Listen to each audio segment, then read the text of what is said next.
Good evening, students. In the last video, we have to read the two parts of this fair play. Today, we are going to read about the part 3 of this play.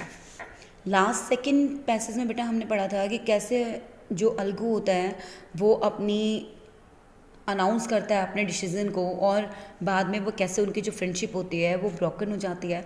After then वह जो अलगू होता है वो उसका दुश्मन बन जाता है जुमन का, और जुमन जो है वो चाहता है उससे बदला लेना. अब हमारा जो थर्ड सिचुएशन आती है वो हम पढ़ेंगे part 3. Days past again, past and as ill luck would have it Algu Chaudhary. अब जो कुछ दिन बीत जाते हैं और अलगू चौधरी जो होता है, अब उसका जो बुरा समय होता है वो स्टार्ट हो जाता है. Found himself in a tight spot. इस समय उसकी जो हालात होती है, कंडीशन होती है, वो बहुत टाइट होती है financially. One of his fine pair of bullock diet. अब उसके पास जो पेयर होता है बुलॉक का, उसमें से एक जो होता है वो मर जाता है. And he sold the other to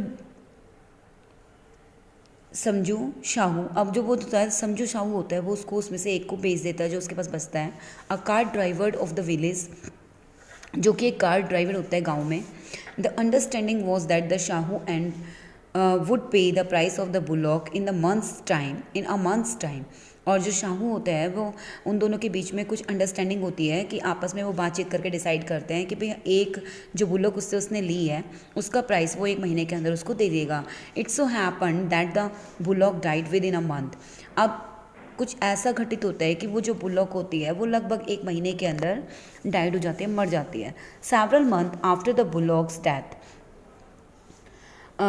उसके मरने के बाद कुछ जो महीने होते हैं वो बीत जाते हैं. Algu remained Shahu of the money he had not yet paid. Algu जो होता है वो रिमाइंड कराता है, उसको याद दिलाता है शाहू को कि भाई आपको 1 महीने के अंदर मेरी पे करनी थी बट आपने नहीं की, मुझे उसके लिए कुछ पैसे देने थे. Shahu got very annoyed. Shahu जो होता है वो बहुत परेशान सा हो जाता है, गुस्सा आता है उसको. I can't pay you penny of for the watch it best you sold me. वो कहता है कि भाई मैं तुमने जो मुझे बुलॉक दी थी वो बहुत वीक थी, बीमार थी, तो मैं उसके लिए तुम्हें कुछ पे नहीं कर सकता. He brought us nothing but rayon. अब वो कहते हैं कि उससे मैंने कुछ, ना तो उसके लिए मैंने कुछ ख़रीदा उससे, ना उससे कुछ मुझे कुछ फ़ायदा हुआ, और मैं उसके लिए आपको कुछ नहीं दूंगा. आई हैव अ बुलॉक, और मेरे पास एक बुलॉक भी तुम्हारी नहीं है. Use it for a month and then return to me. वो कहते ठीक है तो तुम मेरी बुलॉक जो है मुझे यूज़ करके 1 महीने के बाद तुमने मुझे वापस कर दो. No money for that bullock. अब वो कहते कि नहीं, मैं तुमने मेरी जो बुलॉक थी उसको 1 महीने के लिए यूज़ किया था तो मुझे वही पे कर दो. तो वो कहते नहीं, मेरे पास तुम्हारी डैट बुलॉक के लिए कोई भी पैसे नहीं है देने के लिए. He said angrily. वह बहुत गुस्से से बोलता है. Algu decided to refer the case to the panchayat. Algu जो था वो फैसला लेता है कि भाई मैं इस केस को अब पंचायत में लेकर जाऊंगा. For a second time in a few months. और ये दूसरी बार होता है कि कुछ महीनों के बाद preparations for holding the panchayat were made. अब दोबारा से पंचायत जो होती है वो बैठती है, उसकी तैयारी होती है. And the both parties started meeting people seeking their support. और जो दोनों पार्टीज़ होती हैं वो एक दूसरे को उस मीटिंग को सपोर्ट करती हैं और उनके बारे में सुनती हैं. The panchayat was held under the old banyan tree. फिर दोबारा से पंचायत जो है वो बैनियन ट्री के नीचे बैठती हैं. Algu stood up and sad. Algu जो होता है वो खड़ा होता है और फिर अपनी बात को कहता है, बोलता है. The voice of the panchayat is the voice of God.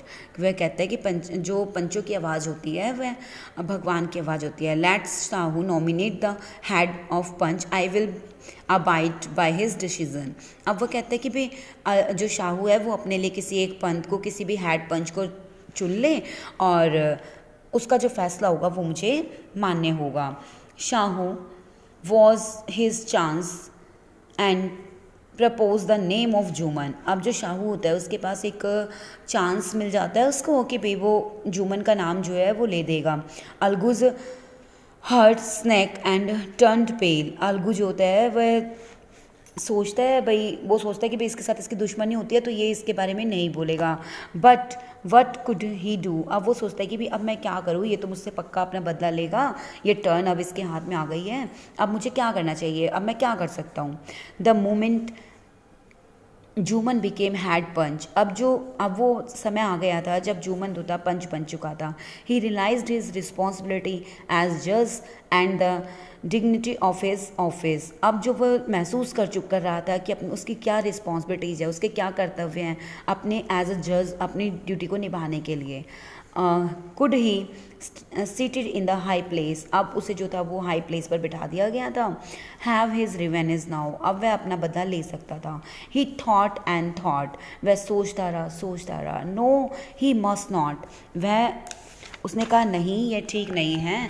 Allow his person feelings to came in the way of speaking the truth and doing justice, अब वह फैसला लेता है, सोचता रहता है अपनी पर्सनल फीलिंग्स को मैं बीच में नहीं लाऊंगा और जो भी होगा मैं दोनों को अच्छे से सुनूंगा मैं और सच बोलूँगा, यही एक रास्ता है मेरे पास और यही न्याय भी होगा, और वो सच लास्ट में न्याय करने की बात करता है।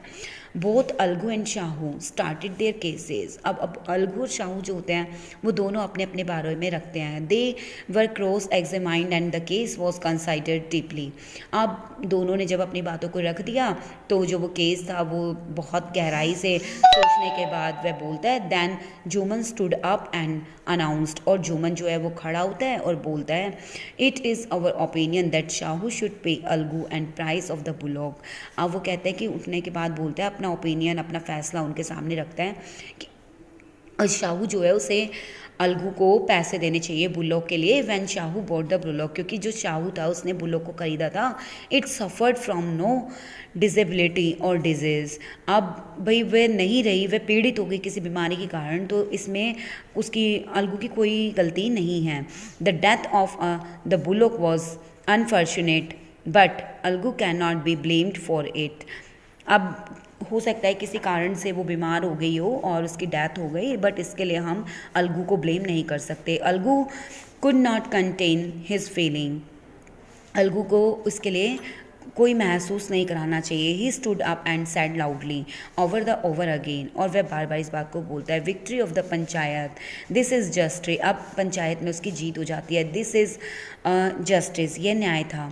God lives in the voice of the panch, अब पंचों की आवाज़ में जो है वो भगवान की आवाज़ होती है। सून आफ्टर, थोड़े दिन बाद में जल्द ही Jumman came to Algu embarrass him and said, Jumman जो होता है वो अलगू के पास आता है और कहता है since the last panchayat I had become your enemy, last panchayat के समय मैं आपका दुश्मन बन गया था।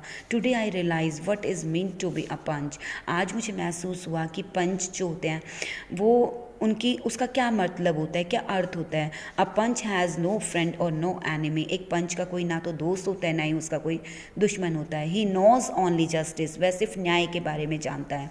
Let's no one divided from the path of justice and truth for friendship और एनिमाइटी, अब वो कहते हैं कि जो आओ हम दोबारा से इस न्याय के पथ पर चलते हैं और अपनी फ्रेंडशिप जो है सच्चाई के रास्ते पर चलकर अपनी फ्रेंडशिप को दोबारा से आगे रिकवर करते हैं। Algu embarrassed his friend and wept, Algu जो होता है वह भी अपनी डाइवर्ट होता है बेटा, मूव अवे मतलब उसको छोड़ देना, किसी पुरानी बात को छोड़कर अपनी दोस्ती को आगे निभाना, किसी भी बात को आगे की तरफ बढ़ना।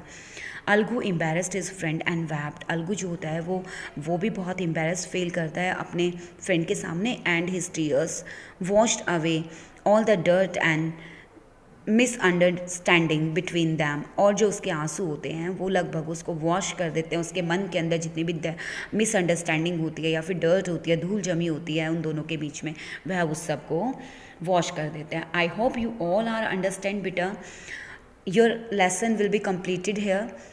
नेक्स्ट वीडियो में हम अपनी एक्सरसाइज करेंगे। Thank you.